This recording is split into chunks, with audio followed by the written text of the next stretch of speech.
Hi guys, it's Matt here from accordingtomatt.blogspot.com. Today on the Crochet Library, we're going to have a look at some of the essential tools that you're going to need to start crocheting. Now, of course, the basic tools are a hook and some yarn. And once you have those, you're pretty much set to go. Nonetheless, there are a few extra tools that you could have at hand that are really going to help you out with your crochet projects and also make your crochet project experience that little bit easier and better. So let's have a closer look at some of the tools that I like to have at hand when working on a project. Now I find the first place to start with crocheting is finding a yarn that you're going to use. Having a project in mind and knowing kind of the rough idea of how you want this project to look, what kind of color, are you working on a blanket or are you working on a lacy shawl? So you do need some kind of idea of where your project's heading. And then from there, you can find some yarn that will correspond with that project. There are many different types of yarns on the market. Here's a little selection of yarns that I'm stashing actually at home. We've got some kind of lacy yarn that's all wrapped up in this beautiful rustic looking skein, to pure wool, kind of a DK double knit weighted yarn, which is a really great kind of size to start with yarn. You don't want to start with something too thin, I find in the beginning when you start crocheting, as these thinner yarns mean that you're going to be working with a much smaller needle, which I think is quite tricky when you start crocheting. So I would recommend working with something a little bit thicker, like one of these DK weight yarns, or even something a little bit chunkier. Now the thing with yarn is the thickness of the yarn will then correspond with the size needle that we use, the size hook that we use. Now quite often in the shop you'll see on the sleeve of the yarn, it will tell you what kind of yarn it is. For example, this is a classic double knit yarn, and it will give you a recommendation of the kind of needle, if you're knitting, or hook size that you should use. So this DK weight yarn recommends a 3.5 to a size 4 crochet hook. This is a really good recommendation as it will give you kind of a nice gauge to your work. Of course, depending on what you're making and how you want the finished project to look, you can vary this. Like if you want your work to be much tighter, then you could use a smaller size hook with this yarn. Or if you want it much looser, you could use a larger size hook. But this recommendation on the yarn is a really good place to start, especially in the beginning when you're not sure what kind of hook with what kind of yarn. So once you've got your yarn sorted out, the next thing you're going to need is a crochet hook. Now, there's so many crochet hooks on the market, all with their own separate little gimmicks, ranging in sizes, ranging in material. The easiest thing to do, I would say, is in the beginning, go with the most simple, okay? So I would suggest going with the most standard plastic crochet hook. Not only is this the most simple, it's probably the most inexpensive, which I think is great in the beginning because you never know if you're going to stick with your crocheting, so there's no point buying the most expensive products if you're not sure if you're going to stick with it in the long term. So simple plastic crochet hook, I would say, is the best way to go in the beginning. These can be picked up at the supermarket, like I said, for a pretty inexpensive price. You can pick up probably a whole set for under €5. And they can be found at most supermarkets or your local kind of craft store or haberdashery. So plastic crochet hooks, I would suggest in the beginning.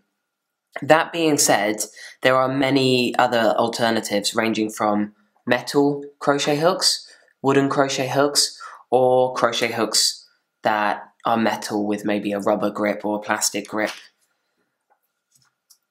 In the beginning, you're just going to have to give one a go. Just jump into the waters there and just try any old hook and see if you get on with it.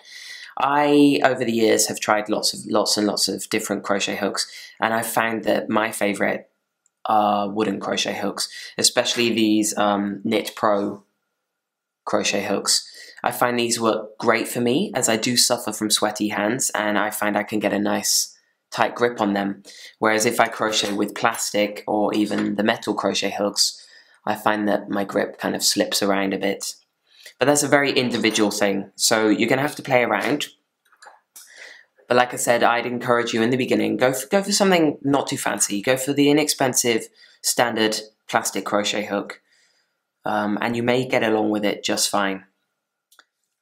Other than you know, different types of material for crochet hooks, there's also different hooks that are used for different projects. We've got extremely thin, tiny hooks.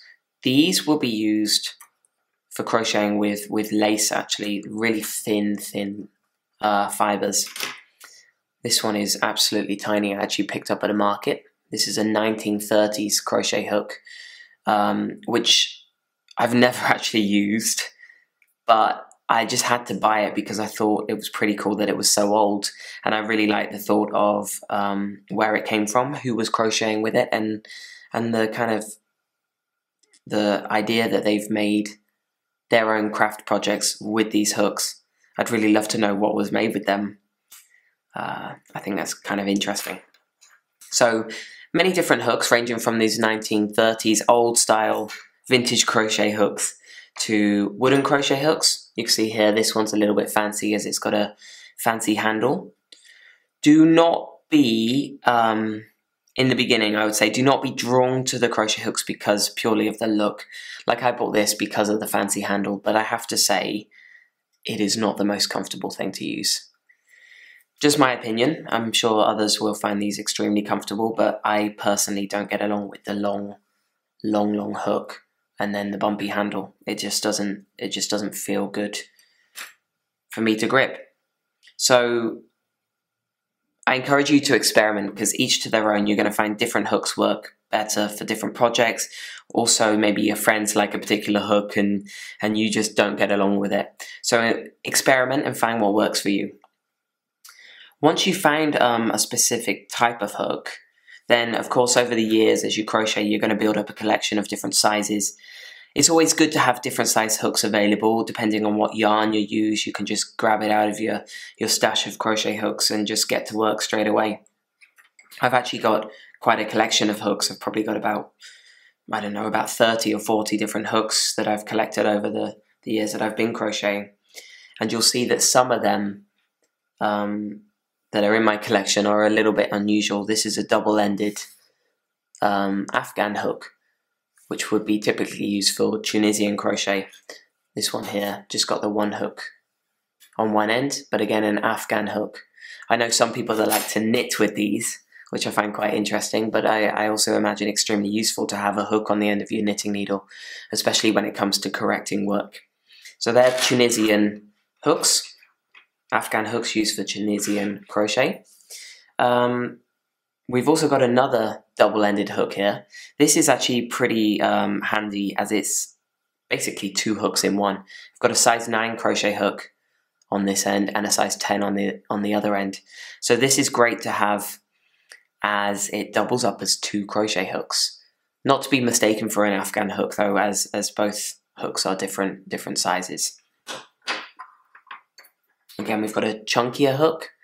Would be great with some nice thick chunky yarn, great for crocheting things like beanies, quick, fast, chunky projects.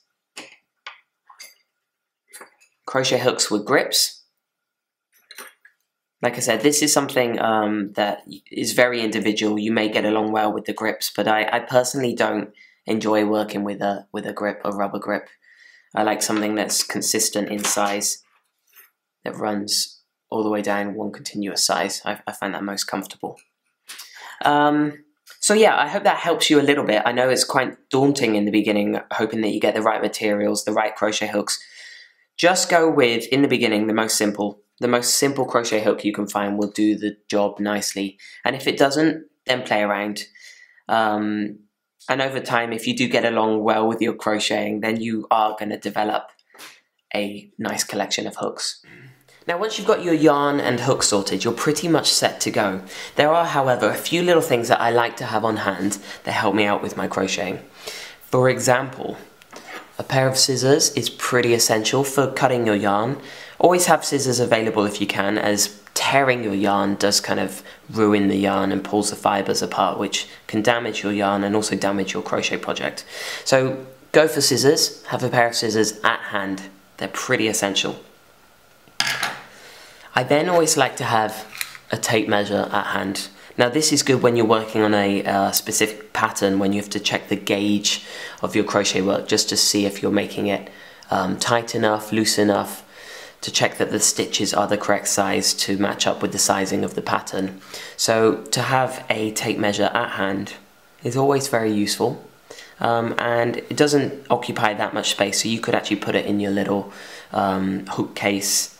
If you're having like a pencil case to store your hooks, you could just pop it in there. So pretty good one to have on hand. Then what else do I like to have? Of course, these little things are quite fun. These are stitch markers. These are great to have if you're working on something like toy projects, amigurumi projects. These can hook onto your stitches and they indicate the start of a round. So it's a great thing to have, so you don't have to continuously count your stitches. Something that I find extremely hard. I always lose count, so I like to use stitch markers as it shows me where my first stitch of the round was.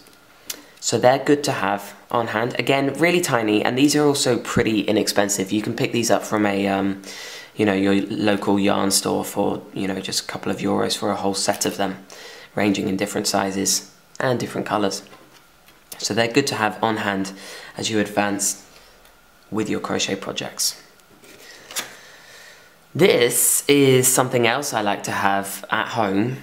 I don't use it so often, but when you've got all of your knitting needles and your crochet needles, crochet hooks all mixed up together, sometimes it's a little bit tricky to tell what size hook you're using, especially if, for example, these wooden ones I like to use, the number and size of the hook does wear off over time. So I like to have a knitting needle gauge just to check what size hook I'm using. So for example, this is a size 4. Now it is designed for knitting needles, but it works perfectly fine with the crochet hooks. Just to give you an idea of what kind of size hook you're using, you can just test that out here. Now this one that I'm using is also pretty handy, that it's also got a ruler here. So if I don't have my tape measure available, I can use this as a way of measuring the gauge to a project. So pretty handy tool, and this is a great one you could ask for maybe a birthday present, Christmas present. It's a good little knick-knack to have and a great stocking filler. Finally, I like to have a pin cushion at hand. My little Instagram pin cushion here, which Dennis made a few years ago, is pretty handy as it stores, of course, pins. Pins and needles, actually. I've got here a darning needle, which is very good one to have when you finished a crochet project, as you would then use this to sew in the ends to your crochet project. It's good to have this as it hasn't got a very sharp end. It's nice and blunt, so you can thread your tail ends into your work without stabbing through your work, which makes actually sewing in ends nice and easy, and you don't get hooked up and caught up with your project. As like I said, it doesn't have a sharp end. So a darning needle is essential, actually. That's a really good one to have, along with some pins. Now pins are great to have for when you want to block your project. If you've got something like a blanket that's maybe not turned out in the exact shape you need, maybe it's a little bit wonky, you can block your project and use the pins to set it in the shape that you need. So quite often I will use these kind of pins and I will block a project onto something soft like the mattress on my bed. And these pins stick nicely into the mattress. Of course, you need to make sure you take the pins off of the mattress once you're done blocking your project, as you don't want to be lying on them. But yeah, pins are a good one to have at hand. Now, as you progress with your crochet projects, you're going to find different things that you like to have at hand. It may be simply that you like a pair of scissors, a hook, and your yarn, and that's all you actually need. But over time, as you'll see, just like me, you do develop kind of a collection of little tricks and knickknacks and gadgets that you like to have that help you out with your crochet projects. So I encourage you, whatever works for you, go with it, and you can build up a nice little collection.